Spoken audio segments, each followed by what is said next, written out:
Hey, it's Saturday morning, and we're just getting back to doing some more tiling. I've gone through about 4 bags so far of the mortar, the 1/2 inch by 1/2 inch trowel that I'm using. It's certainly taking a lot more mortar to lay down each tile, and then I'm having to back butter each tile just to be sure that I'm getting good contact. So let's go ahead and get started with this particular tile. Oh, another little quick tool tip that I found when I was at the store the other day. I'm using you can see, I'm using a 5-gallon bucket to mix this in. And when you get down to the bottom of it, it gets pretty hard to kind of scoop that stuff out. And I was in the hardware store and I found this little scooper. It's like a little, it's made for drywall mud, but they're obviously using 5-gallon buckets for the drywall mud. So I thought it was a pretty neat tool because it's rounded so that you can kind of get to the bottom and scoop your way up on the mortar, and it cleans the bucket pretty nice and smooth. That was a pretty good idea.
So this tile is it's either a little small or I'm off a little bit. What happened, what I'm seeing here is I ended with this one last night, and since it didn't have anything pushed up against it, it probably scooted out a little bit. Yeah, see, it's kind of loose right here. It comes out really easy.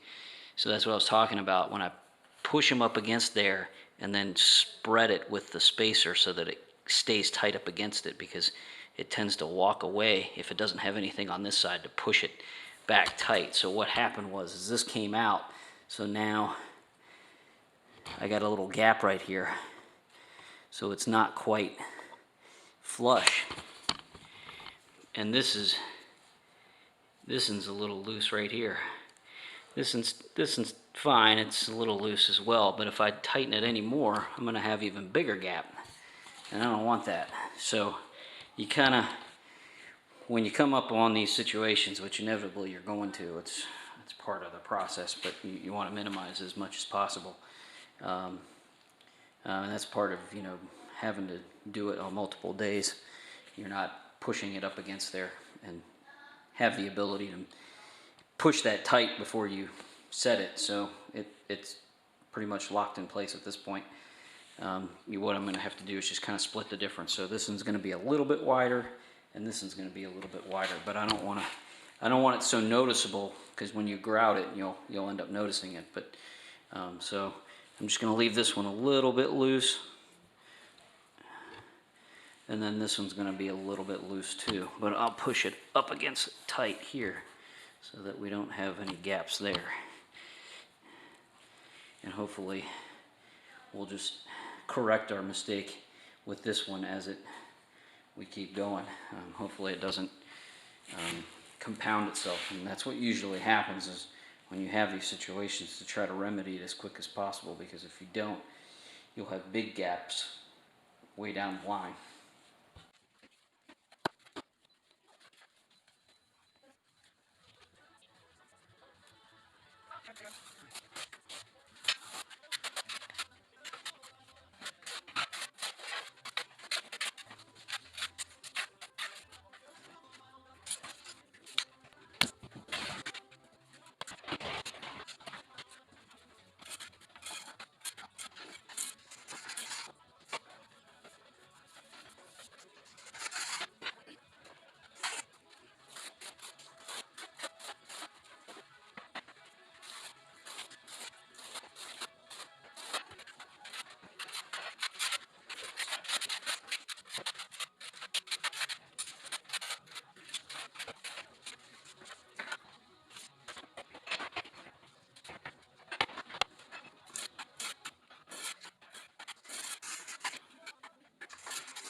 It's around 4:30, close to 5 o'clock Saturday.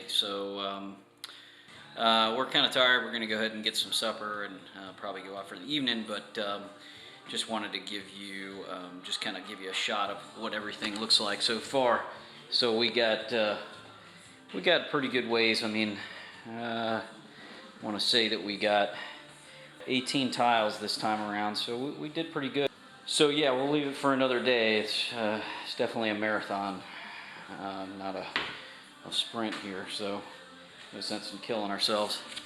We'll get back to it in the next day, and so for now, I think sign off. This will be the end of this one. Okay. Hey everybody, just doing some more work to the tile floor today. So I got a wet saw from the local tool rental supply, and I'm finishing up most of it. Let me show you what I've done.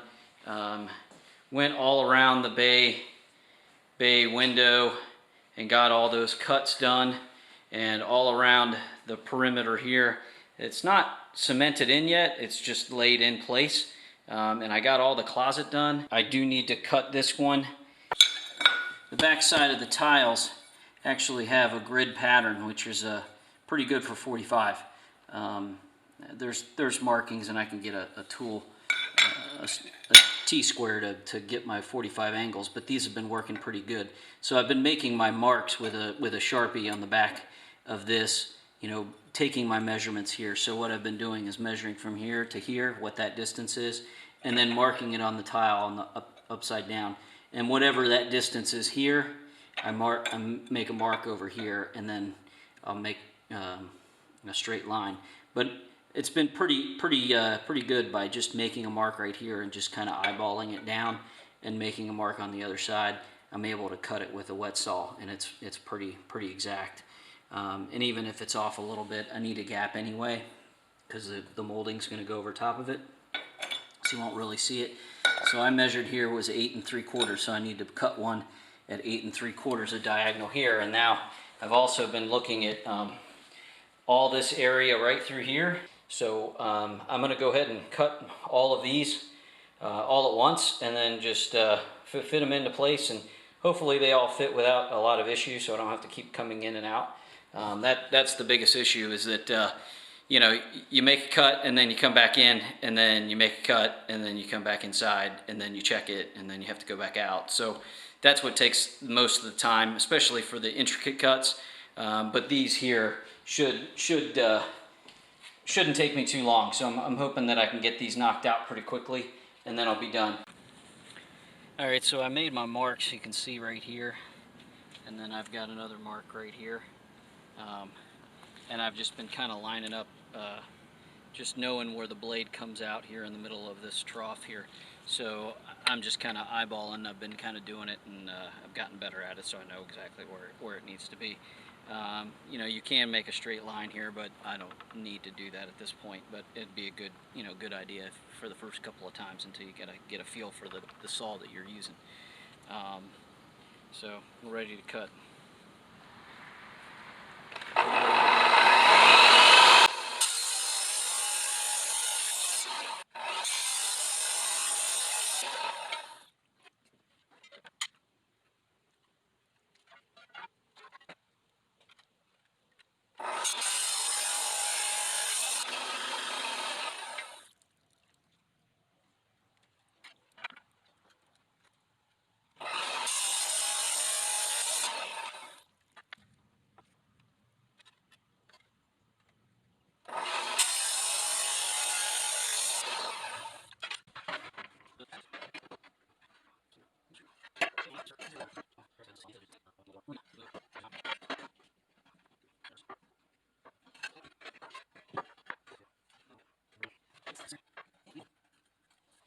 So I still need one here so that I can do that one at 16 7/8, and then I need to figure out what that little piece is.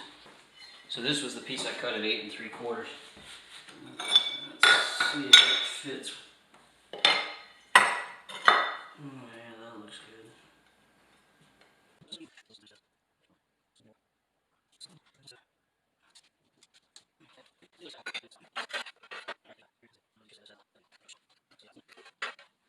So what I've been doing, just to kind of give you an idea, you have to take a bunch of relief cuts.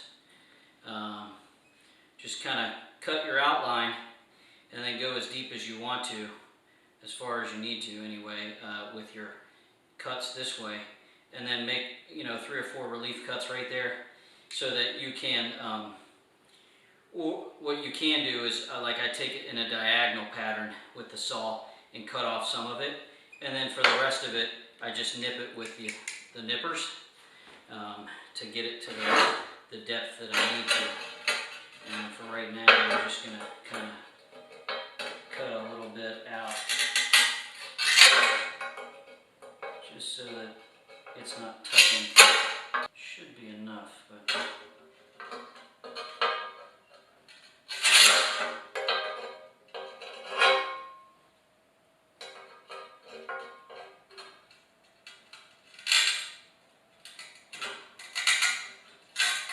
You want to be real careful because this stuff will crack.